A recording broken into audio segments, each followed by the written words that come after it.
Like when just anybody says, don't take things personally.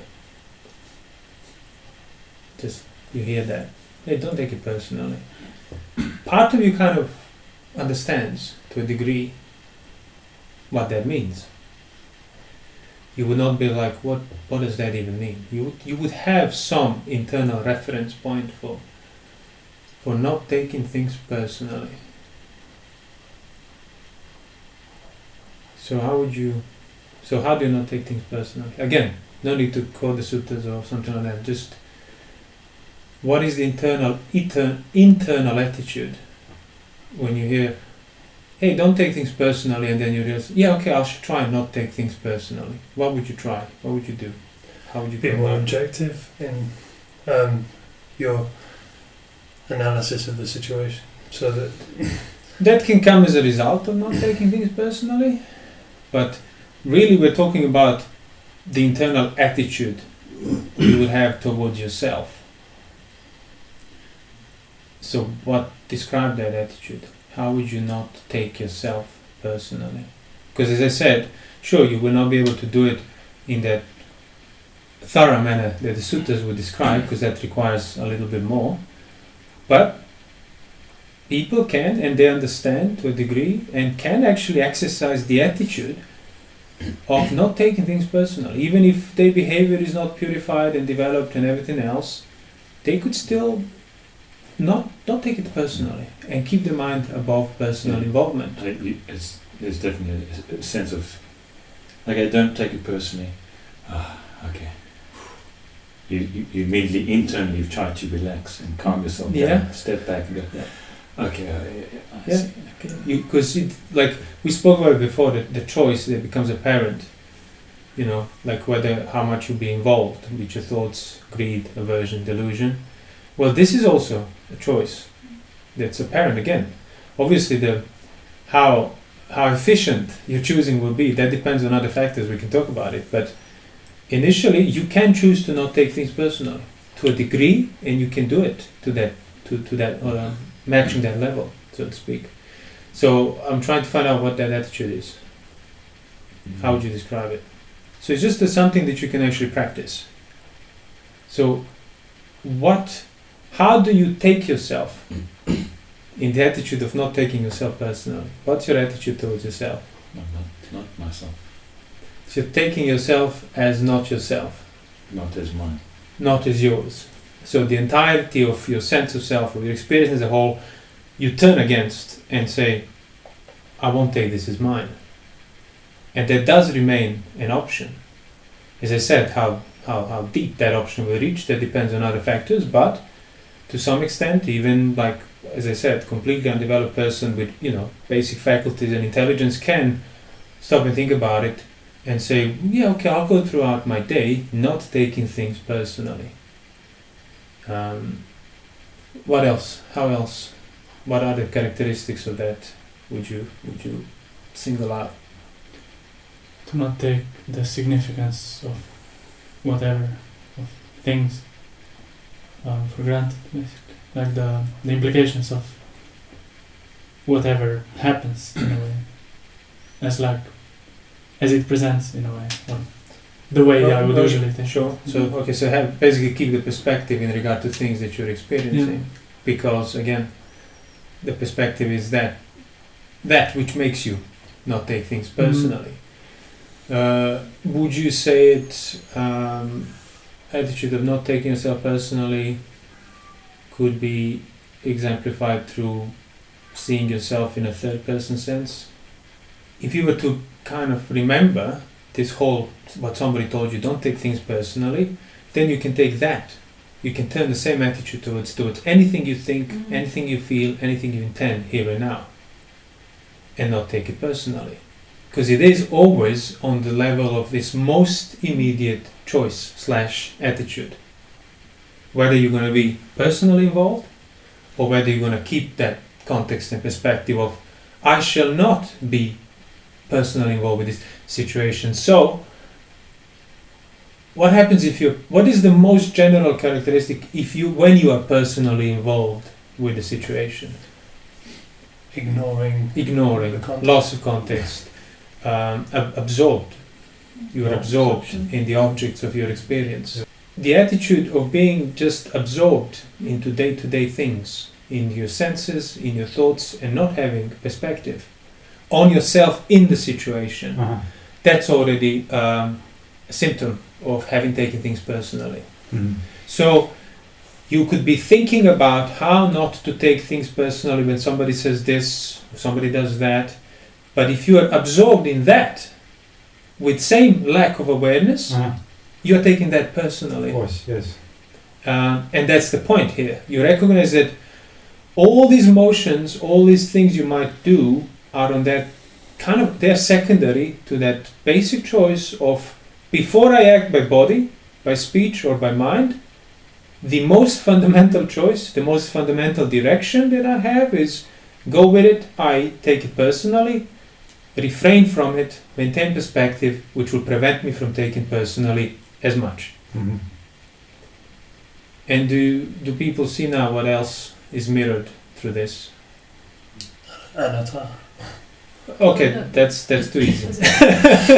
No. I mean, this like going with it or not going with it. Oh, this has to do with the sense restraint. Exactly. Yeah. And that's why you would start the sense restraint and keeping the precepts in virtue, because unknowingly you're already diminishing the degree of taking things personally, even if you don't actually know anything about personality or not taking things personally, never heard anatta and so on. That was the point this was leading to. That's why people can understand the attitude of not taking things personally, and they can do it to a degree. But if their behavior is not developed, if their choices and actions are not purified, it's going to work for a few moments, for as much as you have developed your composure, which means very little. And then it will become abstract. It will become that secondary psychologization of taking things personally while everything is taken personally here and now. And that's because the actions rooted in greed, lust, sensuality, desire, aversion, ill will, annoyance, distraction, delusion, indolence, ignorance, all of those attitudes are attitudes that they fuel personality and they maintain it. So even if you are saying to yourself in the meantime and trying to genuinely, honestly practice the attitude of not taking things personally, if you're still acting out of those reasons, that is your personality. And that's why the mind will not listen, so to speak. But if you were to purify your behavior, that which you already know to a degree, as I said, colloquially, don't take it personally, I found that very useful, you should try it. And you would have some internal relationship with that thought, so to speak. They would resemble some attitude that you can do and develop. But, as I said, it's too subtle and it's too easy to just fall off back onto the secondary psychologization and ideas because the mind is not developed. And the mind is not developed because the behavior is not developed and purified. Now, can we find argument for this? Is there an argument that shows that lack of sense restraint increases the possibility of taking things personally? Or is it just somebody needs to take that on faith, just starts doing that and then discern for themselves? Yeah. You can find a, as I said, if you start describing the attitude of taking things personally, as we did, first thing was, you kind of have perspective, so whatever comes your way, you don't just go for it, because you realize right there and then that you don't know if it's good or bad, doesn't matter. You're just talking about if you go for it, good or bad, you will not be able to keep perspective of yourself in this situation. You will lose the sight of yourself because you went for the things that were presented. Exactly. So sight, sound, smell, taste, touches, feelings, and so on. Yeah. And so if your goal is to keep the perspective, you realize anything that would absorb you away from it is contradictory, is cancelling it. Yeah. And then expand that same principle and see, so what are the things, the foremost of things that make you absorbed in them and take you away from here and now, basically, where you are self-aware? Well, sensuality is the foremost, ill will is the foremost, distraction, delusion, indolence. Yeah. So you don't need faith to recognize that. You would see. Now, you might need faith to stick to not taking things personally, or some seriously penetrative wisdom developed on account of your own intellect, but one way or the other it needs to be done. Yeah. You can choose to not take things personally and develop a view and so on, but are you now upholding what you chose through your behavior? Are you preventing yourself from eroding the principle of not taking things personally that you yourself want to develop and see a degree of benefit in it? Or are you actually, like making the effort and restraining, and then it will become even apparent that you don't even need to maintain that attitude, oh, I won't take this personally, I must not forget not to take things personally, because you're not taking it personally by body, speech and mind. And those are the three ways you take things personally.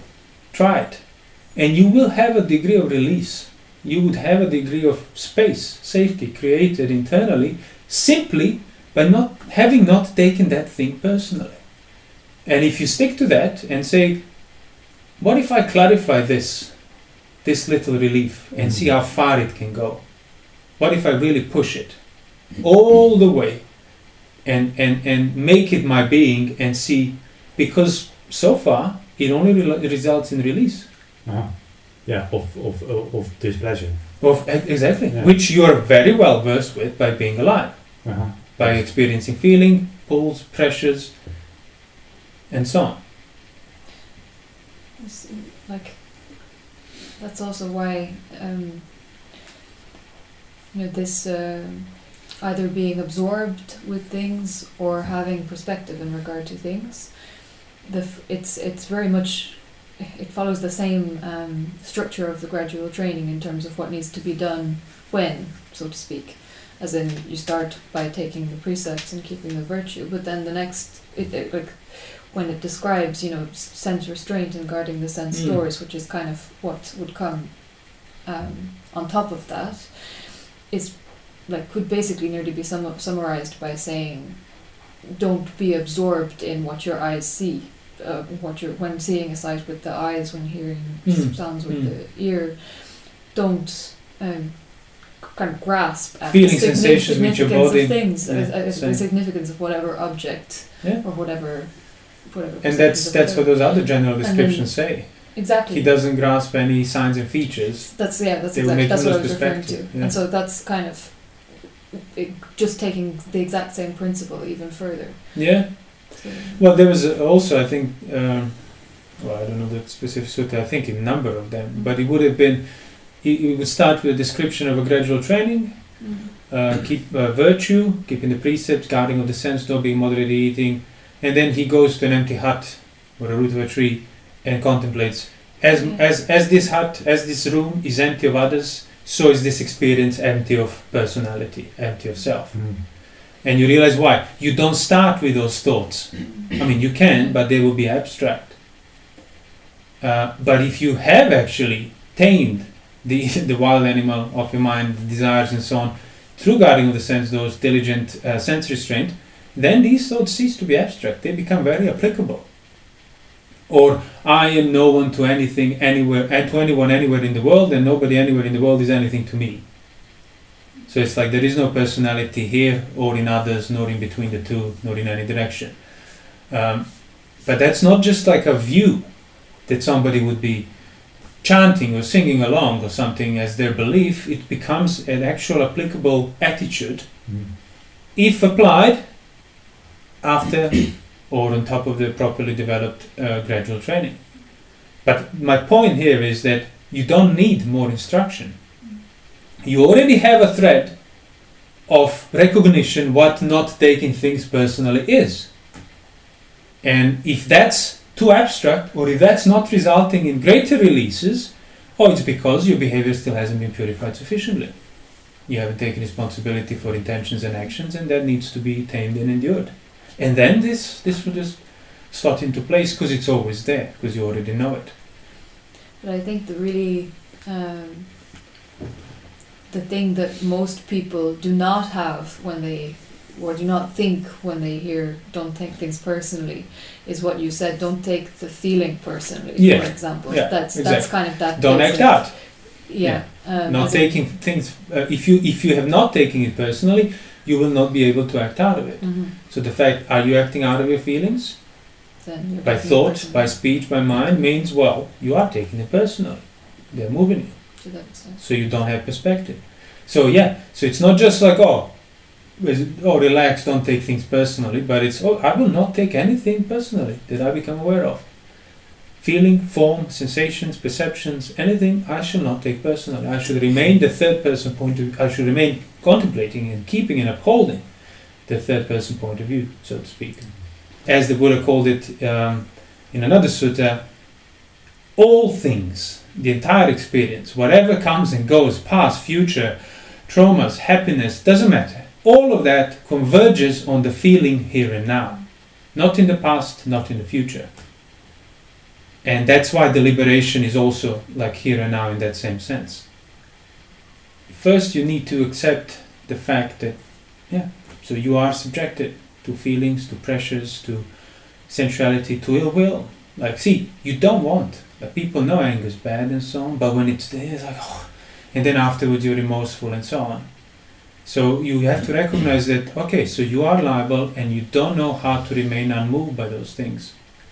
So, as we already said, the successful practice of not taking things personally cannot be done unless behavior has been developed beforehand. And by that I mean unless you have sufficiently not acted out of sensual desire, ill will, irritation, ignorance, boredom, indolence, distraction, everything else that's unwholesome. And all of those are choices that you make at a time. And if you act towards them, it's because you chose to ignore how not to take things personally.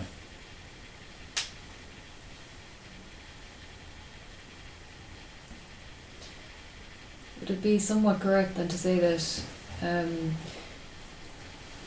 this is why to be honest, I've always found this a kind of I used to find it not really useful advice, don't take it personally, because I'd be just thinking, I can't help it. I can't help taking it personally. It's not a choice that I can make, which is true. But you can kind of recognize that there are choices you can make that will immediately result in taking things personally much less, and then further choices that will then become sort of available. But even within, like, say, the overall picture, you can't just not take things personally, but part of you understands to a degree a possibility that would be if I wouldn't take things personally. Yeah. Now I go, I don't want to think about it, I'll carry on doing what I'm doing. But if you stop and think about it, my point was that even colloquially, untrained mind would have a thread of recognition for what it is. In the same sense, if somebody says, "Oh, just relax," relax your body. Like you don't need to be educated for that. You don't need to learn any special techniques or methods or yoga. Nothing. You would know internally to a degree. You would have the attitude of relaxation, of certain letting go to a degree. Yes. Now the fact that you can't sustain that longer is because everything else that you do and choose and responsibility that you avoid and so on, you're completely, constantly disturbing it. So then you can keep saying relax, relax, relax. But 5 minutes before that, you were acting out of desire and shouting at somebody out of anger. So that's like, well... saying one thing, doing the other. Exactly. Saying one thing, doing the other. Thinking one thing and then saying the other and doing the other. So, but if you actually stop and think about it, you realize there is already a recognition of that. Just how to relax. And there is already a recognition of how to not take it personally. Because you could, when the mind is balanced, say you're not affected right there and then with ill will, with anger, with sensuality, with distraction, with sleepiness. You're sort of just balanced. And that experience, if you start thinking about it, can I not take this personally? You would have some sense. You would have a degree of understanding there. And then see, why cannot I extend this attitude throughout my day? Regardless of what feelings come up, how others act around me, can I remain impersonal point of view? And there was that other sutta that says the foremost of the outsider's views Yeah, it will not. boils down to exactly, like, basically there is no person either here, but seen in that here and now, present manner. Not on the level of some sort of explanation. They would then say, oh, well, nothing matters because... And that is how most people would take, like, Buddhism in a traditional sense. Oh, anatta, see, nothing is self, everything is constantly changing, nothing is really ours. But that is very much yours. Because if somebody upsets you, you would feel it. If somebody provokes you, you would feel it. If somebody distracts you, you would act out of it. So you're thoroughly a person. You're just having this pasting kind of on top of a wound, this, putting a sticker that says not person, but it's very much in fact a person. So that's why anatta can be understood only on the basis of fully understanding anicca and dukkha. Anatta is the result of it. But yes, anicca and dukkha, discomfort, changeability, unknowability, impermanence, how you want to translate it, you recognize those are things here and now. Doesn't matter the conditions, doesn't matter other people.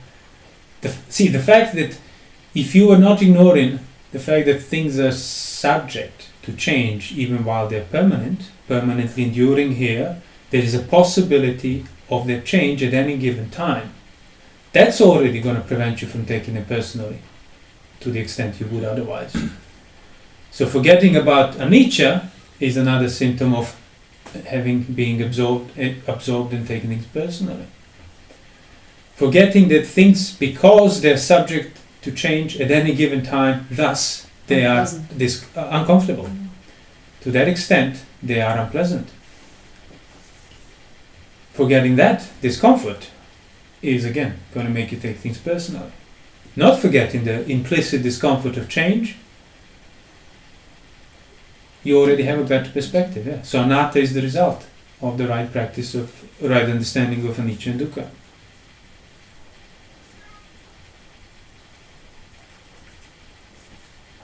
We're keeping that context alive, not forgetting it. The result of it is you are not touching anymore.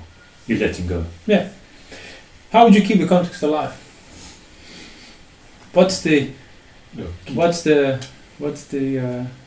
suitable fuel for keeping that context burning? Aside from sense restraint, those things. Shame of wrongdoing. Shame of wrongdoing, sense restraint. Yeah. More immediately, what's the immediate fuel for taking things personal or not? What did you say? Reflection. No. Pain. No, What is pain? Yeah, feeling. Yeah, pain. So and pleasure. whatever you're currently feeling is, as I said, is the convergence Subject. point, is your place. So it doesn't matter the mess of confusion you might feel or think about on account of this or that. The point of convergence is how it is being felt in its broadest terms.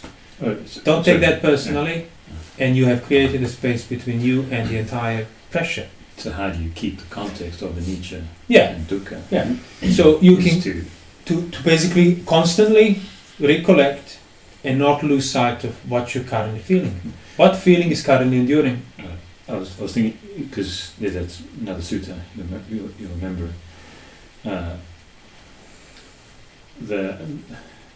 How do you know you're taking things personally? It's because you're pressured.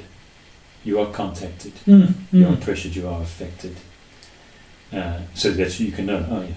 And how does that you feel that? Yeah. You feel that. Yeah. So the convergence point, feeling. Yeah. If you feel, To a degree that there is a feeling, to that degree there is some conceived or sense of I am. That's why Arahant is the one for whom there is nothing felt, Yeah. as the suttas describe. what is it? Because there are no traces of personality left. Pressure one who is attached or one who is holding. How could pressure one who is The groundless one. Groundless. Yeah, the one with the that ground. groundless Yeah, party, yeah. who's not. But there is no basis for anything to be Yeah. pressured. Yeah. Yeah, so that's the thing. Like, you don't start as an arahant, as I said. So you're going to have some degree of pressure, some degree of feeling. But through keeping perspective in regard to what you're feeling, that would already, make your sense restraint easier. certainly be freeing you from remorse of wrongdoing, and also by remaining aware of what current feeling is enduring here and now. To that extent, you are not absorbed in it, and that is the way of not taking it personally. So you might think like, oh, I shall keep this context of not taking things personally alive by constantly reminding and thinking about it and reading suttas and stuff, but that will kind of wither away. Inspiration comes and goes. That's just how these things work. But if you find things like pressures, feeling, even your current body posture, state, nature of it, what is subjected to, all those things are on the level of here and now, and all of those things can stand as that convergence point from which you can remain impersonal towards it, to a degree at least, and then cultivate that further by not making it worse through unwholesome and unskillful actions, or you can ignore it and then get absorbed in those sense objects.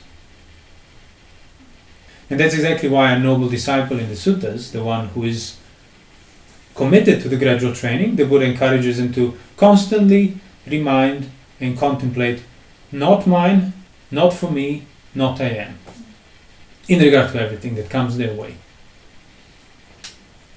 And as we said already, that will have a practical result, because they are developed in body, speech and mind. They're committed to the taming of the mind. A question regarding sense restraint, especially for those on the a gradual path, where often, especially at the beginning, well, I guess I see a tendency toward rigidity and toward taking sense restraint personally. Especially, I see a lot of young men with maybe aggressive mentalities coming to the monastery, and they want to do the dhutangas, and they want to, all of these things, and it's not sustainable for them. They leave. Yeah. How can one have an attitude that's sustainable, that doesn't lead there, and that's not based in rigidity and taking personally of, I am someone who's restrained? Well, first and foremost is to learn what actual sense restraint is, because the tangas are not sense restraint. Precepts are sense restraint. So you don't need to be not laying down and eating out of your bowl and wearing rag robes, but you need to not tolerate thoughts of sensuality, even when you're sitting in a comfortable chair. Even for a layperson who is not capable to take on these dhutangas and find such an environment, you realize, well, it has nothing to do with the practice. None of those ascetic practices have anything to do with the practice. If they do, in a positive manner, it's for those who already understood what a practice is. And then they would see a direct relationship between those dhutangas and improvement in their practice. So all those young men need to learn basically what the Dhamma is. That's it. They come there, they're inspired, they try to just like overpower everything, but it's like, but that's like you get a guitar that's too loose. Somebody tells you need to tighten the strings, and you smash the guitar. That's the attitude. So initially there will be some rigidity, even when it comes to just sense restraint for somebody who is very unrestrained. But again, by learning what the precepts are, where the line is, you can then relax within that without becoming too loose. Because initially, see, if you take rigidity to be a problem in and of itself, any form of saying no to yourself is a form of rigidity to that extent. And but I must not be rigid, will then practically go back to sensuality. It's like, well, no, I mustn't be rigid, correct, but I must not go back to sensuality either. That's also correct. So until that balance is found, there's going to be some rigidity involved, even with basic sense restraint and 5 precepts, 8 precepts, not even going into the dhutangas. Is there a role for joyful practice in leading to that kind of restraint? And I guess I'm asking, like, as an alternative to willpower, how can we cultivate a mind that tends toward restraint? Through sense restraint. Okay. That's like, as the sutras would describe often, only after you've been withdrawn and learned and understood the benefit of it, then the mind will naturally incline towards seclusion, non-sensuality. There is no sort of a sweet pill you can take in the beginning before that understanding, but that understanding can only come through actually doing it first.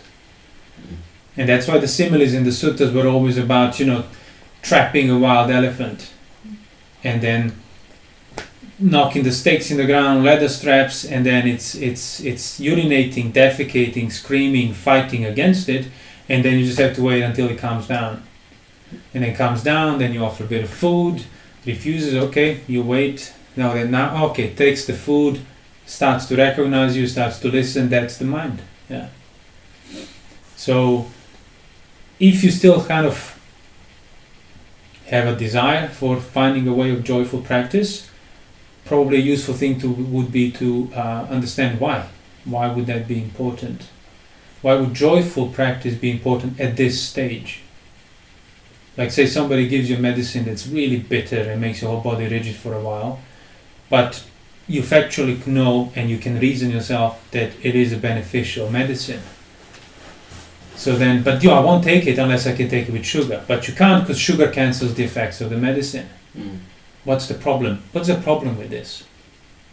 Why is this so unacceptable to me that I need to make it joyful? Because if I'm actually tame my mind, then everything will be joyful. Effortlessly. I won't need to make it. It will be the result of successful withdrawal. I mean, jhana, the whole practice of it, is exactly that. You finally feel thoroughly in like the deepest parts of your being, you feel free from debt, from peril, from threat, from anything that can harm you. And that's the result of withdrawal from the 5 hindrances. They were the result of withdrawal from unwholesome states by body, speech and mind. So, yeah, joyfulness and joy, it should be cultivated, but kind of in its own time, when it comes as a result of withdrawal, not before. And it sort of mirrors similar, same with jhana, like when the Buddha said you should cultivate jhana, you should cultivate the pleasure that comes as a result of jhana, so people want to start a practice with that. I want the pleasure of jhana to overwhelm me, make me feel great, and then all the hard work of restraining sense desire, ill will, stuff will fall away because I got the jhana. But then actually attend to suttas closely, it's always, no, that's the result of undoing all of this. So, yeah. And also generosity. One of the first things is kind of being generous. Because actually, as you said... Being virtuous in the basic sense, being generous... That's already... It will only make it easy, but it will be factually less hard to then continue to do this. And you can be recollecting those things. There is no harm in doing that, even for to uplifting of your own mood, factually. Like when the disciple recollects his unbroken virtue, his generosity, it's like, the mind will be more joyful on account of that. But as long as joy is then experienced on account of those right reflections, that's fine. Not if it's experienced on account of compromising the initially rigid state of precepts or sense restraint. Then that's not the wholesome joy. Yeah, let's sort of say that the main thing in regard to what you said is basically what you were saying about that you need to say no to yourself to some things, but not to everything. That's like one sentence. You think, that makes sense. But in practice, it's really something that it takes quite a bit of work to understand what you need to say no to. And you need to kind of realize that it is something that needs to be understood, and you just don't just kind of take for granted the things to say no to, apart from the precepts. Like the precepts are, these basic things, but then on top of that, whatever is rooted in greed, in aversion, delusion, in unwholesome intentions, is kind of it's not something that you already start. You start with some understanding of that, but then you still need to develop understanding of what that means, and kind of how not- deep those principles yeah, go. how deep it goes, how far it goes, to what Mhm. extent, on the level of thoughts, of speech, or whatever. Like small things that seem fine, but but then also not allow yourself to verge into, very easy then to kind of verge into just kind of saying no to anything pleasant, for example, or not eating whatever happens to be agreeable because whatever. That's quite a but basically to find that line is to develop the right view. So it kind of to realize that okay, it's normal that it shouldn't be clear in the beginning, that I have to work to understand it, because if I fully develop understanding of even this basic principle, that's developing the right view, like essentially becoming a sotapanna. So it's just to kind of realize that it's not a trivial thing will already make you do it better. Yeah, measure the task rightly. Mm. What needs to be done, recognize the extent of it. Yeah, that's closer to success. But that is the sutras also describe that. Sotapanna is the one who understands wholesome is wholesome, good is good, and bad is bad. Which means nobody who is not a sotapanna does not fully understand the depth of what makes good good and bad bad. Everybody can have an idea about it, but fully understanding that principle, seeing it for yourself, what is beneficial, what is unbeneficial, that's the Sotapanna, yeah. That's the middle way, basically. Yeah, what the middle way is. Yeah, so sensuality on the one side. Yeah, the reason I brought it up because you all said it, because it can be like, okay, so the precepts, the sense restraint, I do good, I don't do bad, and then I do the practice. So it's like, no, that is the practice. Doing that and then fully understanding the principle of that is the practice. That is exactly knowing what leads to enlightenment and what doesn't. Yeah. Yeah, exactly. But people by not seeing that is how they would then go and jump into these Dhutangas or super inspirational ajahns and so on. Is like not recognizing that that's the degree they have to stay on. They just want so if I keep doing this and tighten, that will result. And one way or the other, whether people commit to meditation techniques that result in being fully absorbed in your bodily sensations or whatever else, or commit to Tanga and random observances, they do it for that same reason. Impatient, wanting to avoid things being endured on the right level. Also pride.